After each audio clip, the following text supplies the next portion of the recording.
First of all, I would like to thank you, Swati ma'am, and the management of the school for inviting me at this program. I think it's a very good initiative that parents are being informed about so many important things which ma'am just said. Amita ma'am, I was really inspired by your words. Thank you for that. I would like to तीन aspects पे I think the school wants the children's parents to be informed. एक तो उनका physical makeup जिसके बारे में ma'am ने बात की, एक उनका साइकोलॉजिकल मेकअप जिसके बारे में अभी मैम बात करेंगी, and I have been given the task to tell you and discuss about their mental makeup. Mental makeup as in ऐसी कौन सी क्वालिटीज़ या ऐसी क्या बेस में हम चीज़ें डेवलप कर दें कि वो फ्यूचर में जाके जीवन में कुछ अच्छा कर पाएँ. Now, I would like to begin with my own story. When I was a kid, my mother is a housewife, and बचपन से ही उन्होंने ऐसे चीज़ें इंस्टिल की कुछ कैरेक्टर में. I did my CA, I did my CS, I did my LLB, I did my MBA. So I was very fond of studies, so I could pursue all these degrees. But आज अगर मैं seriously बताऊँ तो ये जो भी कुछ किया है, it is because of my parents. Completely devoted for them. So मैं पेरेंट्स से मिलती हूँ बहुत because I teach for CA now. तो बहुत सारे पेरेंट्स एक बात बोलते हैं कि हमारा बच्चा, thank you ma'am, thank you. बहुत सारे पेरेंट्स का ये क्वेश्चन होता है कि हमारा बच्चा बड़े होके क्या बने, what is the best and most suited line for him.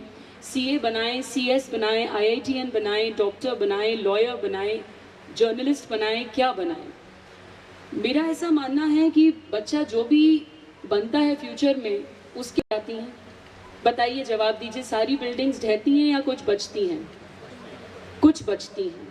जो बिल्डिंग्स बचती हैं वो कौन सी होती हैं? जिनका बेस मजबूत होता है या बहुत ऊंची छत मजबूत होती है? बेस मजबूत होता है.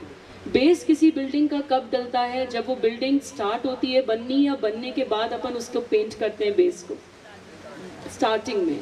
तो आपके बच्चे का जो पूरा करियर होने वाला है उसका बेस अब डल रहा है. स्पेशली क्लास 6, 7, 8, 9 एंड 10 उसके करियर का बेस है.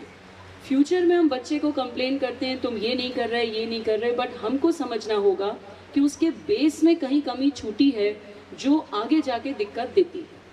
सो करियर्स कौन से ओपन अप होते हैं ये तो बहुत लंबी एक डिस्कशन है, बट बेस में कौन सी चीज़ें हम उस बच्चे में डालें जिससे वो कोई भी करियर चूज कर पाए. Let us discuss those things. One basic thing which I feel कि हम लोग आजकल बच्चों में हार्डवर्क की आदत थोड़ी कम डाल रहे हैं.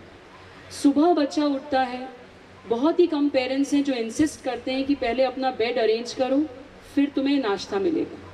रात को जब वो सोता है उसको पूरा बेड तैयार मिलता है. बहुत कम पेरेंट्स हैं जो इंसिस्ट करते हैं अपनी सुबह की स्कूल की यूनिफॉर्म और बैग पूरा अरेंज करो फिर सो.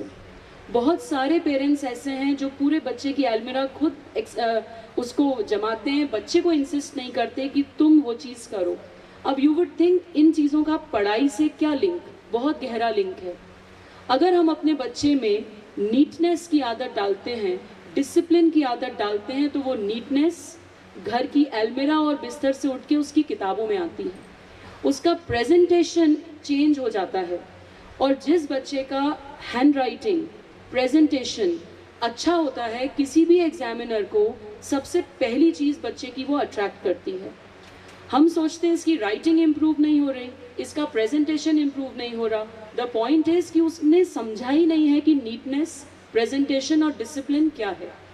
तो आई पर्सनली फील कि 6th 7th के पहले तो चलो बच्चे छोटे हैं, बट उसके ऊपर हमें इतनी छोटी चीज़ों से बच्चों में डिसिप्लिन और नीटनेस डालना चाहिए.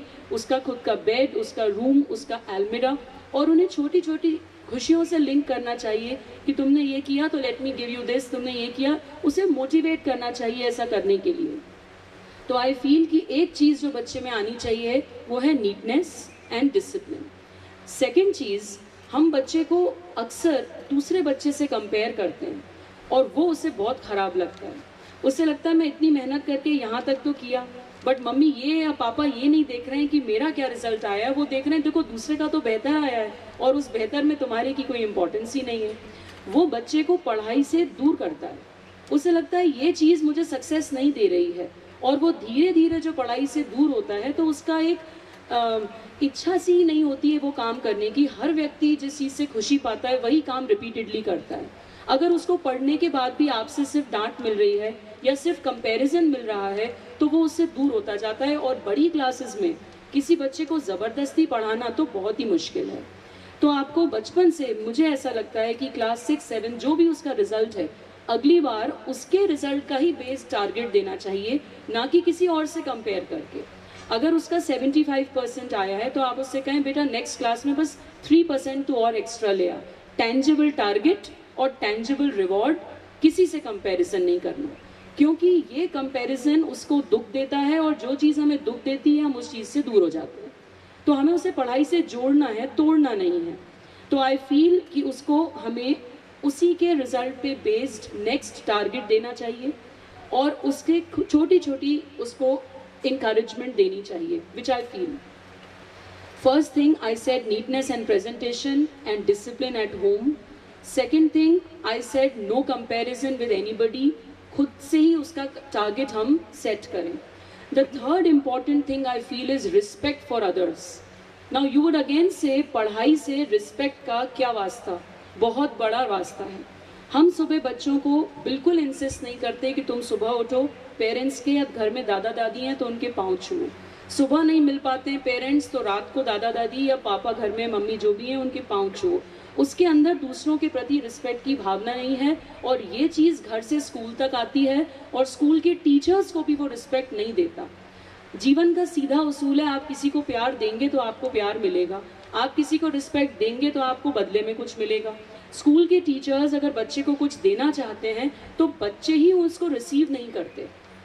तो मुझे ऐसा लगता है कि बच्चे के अंदर घर में अगर ये संस्कार, हमारे ज़माने में तो अपन सब जब छोटे थे तो ये बहुत थे, पर आजकल ये लुप्त हो गए। बच्चे को शर्म आती है 4 लोगों के सामने पेरेंट्स के या दादा दादी के पाँव छूने में।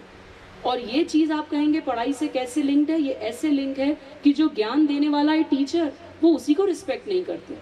जब वो उसको रिस्पेक्ट नहीं करेंगे तो वो ना तो उसका देने का भाव होगा और ना उनका लेने का भाव होगा।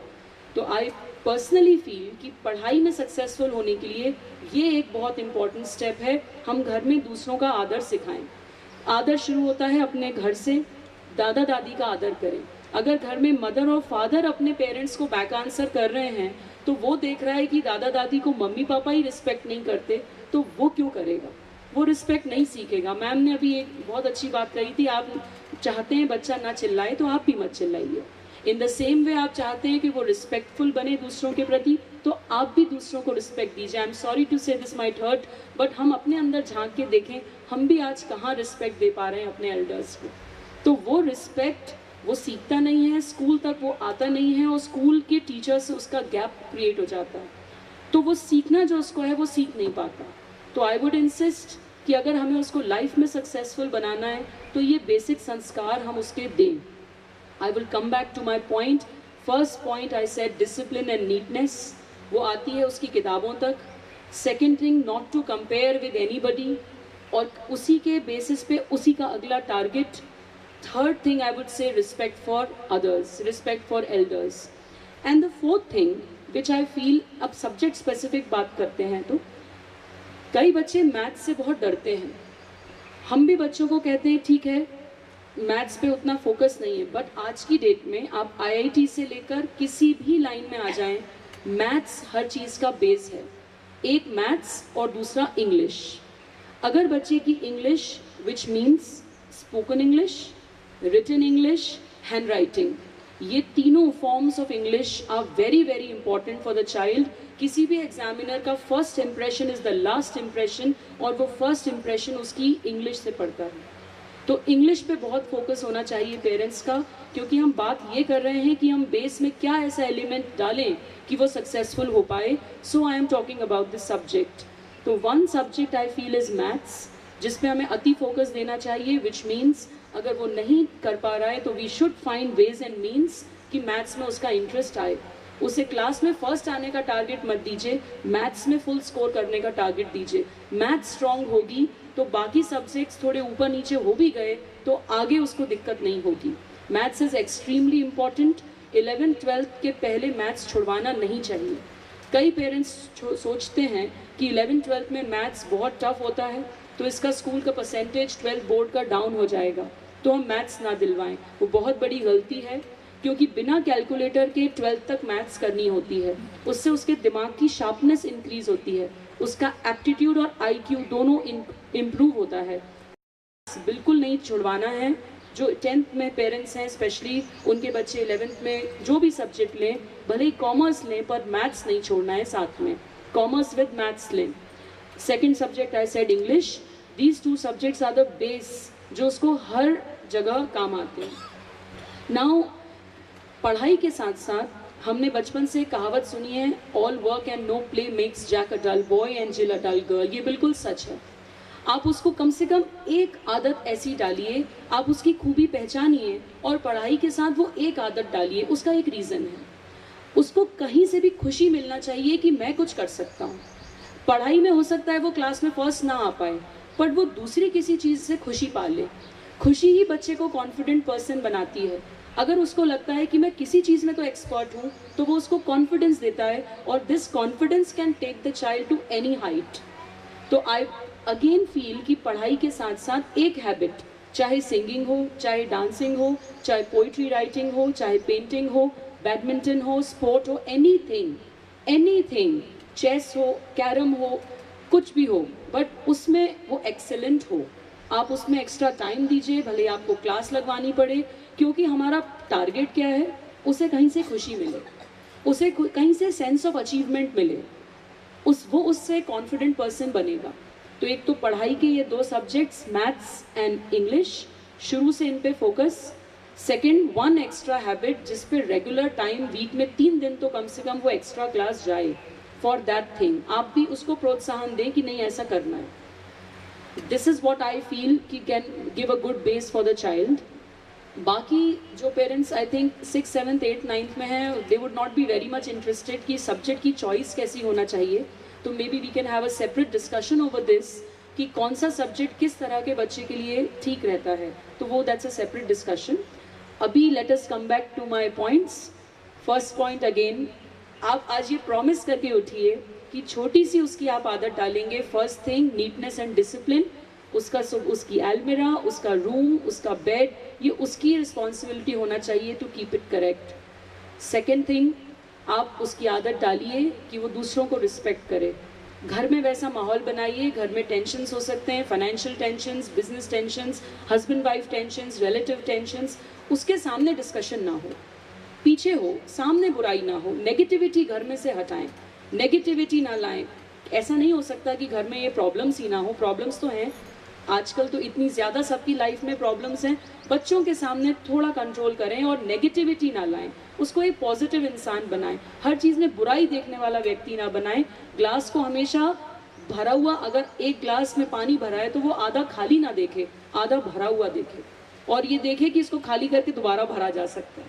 पॉजिटिव बच्चा बना। पॉजिटिविटी घर से आती है। अगर ये एलिमेंट्स बच्चे के अंदर हैं तो स्काई इज़ द लिमिट। आप 11th-12th में बच्चा जब आता है, उसके ये बेसिक्स हैं, उसका इंग्लिश स्ट्रॉन्ग, मैथ स्ट्रॉन्ग, मेहनत करने की आदत, डिसिप्लिन में रहने की आदत, नीट एंड टाइडी काम करने की आदत, आप जो लाइन चाहें वो बन सकता है। एंडलेस पॉसिबिलिटीज़ हैं।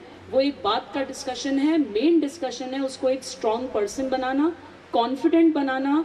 इसके लिए मैंने कहा, एक कोई भी चीज़ आप सेलेक्ट कर लीजिए जो उसकी अच्छी हो, कुछ भी, उसको खुशी मिले कि आई कैन डू इट। जहाँ बच्चे में ये बात आ गई तो बस आगे अपने को कुछ नहीं करना है। And last I would like to conclude कि सक्सेस के लिए मुझे ऐसा लगता है 2 चीज़ें इंपॉर्टेंट हैं, स्किल और विल। स्किल का मतलब है काबिलियत, और विल का मतलब है पक्का इरादा। आई वुड रिपीट, किसी को भी सक्सेसफुल होने के लिए 2 चीज़ें चाहिए, स्किल एंड विल।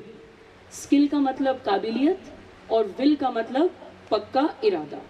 अब स्किल बचपन से ऐसे डेवलप होगी। स्किल इसको कहेंगे कि बच्चा डिसिप्लिन्ड है, रिजिड टारगेट्स लेके चलता है, खुश रहता है, किसी से अपने आप को कंपेयर नहीं करता है, पॉजिटिव रहता है, कॉन्फिडेंट रहता है और प्रयासरत रहता है टू इम्प्रूव। धीरे धीरे स्किल इम्प्रूव होती है। ओलंपिक्स में किसी को 15 सेकंड की रेस जीतनी हो तो वो 15 साल मेहनत करता है। तो अपने बच्चे को मेहनत की आदत डालनी है। और दूसरी चीज़ है विल। मुझे ऐसा लगता